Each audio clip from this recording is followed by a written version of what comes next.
जेजुरीजवळ लवथेश्वर नावाचे शंकराचं एक मंदिर होतं.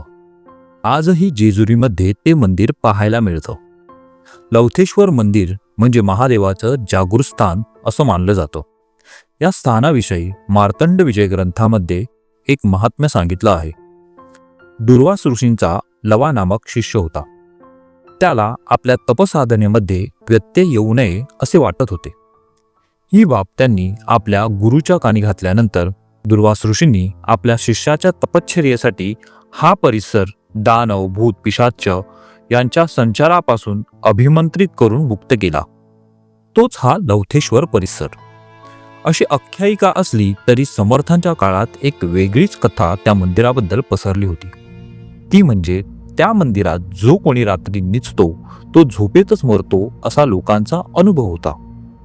त्यामुळे त्या मंदिरात लोक पूजाविधी जरी करत असली तरी रात्री मुक्कामासाठी तेथे कोणीच थांबत नसे. समर्थ रामदास एकदा भ्रमण करत त्या परिसरात आले. त्यांना जेव्हा समजलं की लोकांमध्ये या मंदिराविषयी अशी अंधश्रद्धा भरली आहे, तेव्हा त्यांनी मुद्दाम त्याच मंदिरात मुक्काम करायचं ठरवलं.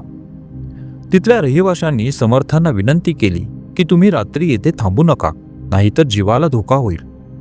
पण भयाच्या भये काय भीतोस लंडी म्हणणारे समर्थ रामदास घाबरणारे थोडी होते. त्यांनी लोकांना सांगितलं, जे होईल ते होईल, पण मी रात्र याच मंदिरात काढणार. आणि ते त्या रात्री त्याच मंदिरात मुक्कामाला राहिले. गावातले रहिवासी समर्थांची समजूत काढून थकून घरी निघून गेले. ते याच विचाराने की रामदास स्वामी आता सकाळी आपल्याला जिवंत दिसणार नाहीत. सकाळ झाली. समर्थांचं काय झालं असेल? ते असतील की निघून गेले असतील याच कल्पनेने गावातील बरीच मंडळी सकाळी मंदिरात जमा झाली.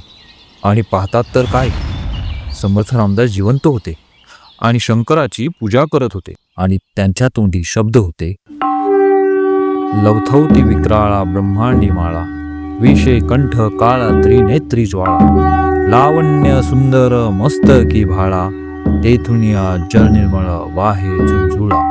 जय देव जय देव जय शिव शंकरा, आरती वाळू तुझ कर्पूर गौरा, जय देव जय देव. तो चमत्कार पाहून सर्वांना आश्चर्य वाटलं आणि त्यांचा अधिकार जाणून सर्वजण समर्थांपुढे नतमस्तक झाले. लवथवती विक्राळा ही आरती समर्थांनी रचली असली तरी ती रचण्याआधी समर्थांनी त्या काळात असणाऱ्या भयभीती, अंधश्रद्धा मुळापासून काढून टाकण्याचा पायाही नकळत रचला होता. जय जय रघुवीर समर्थ.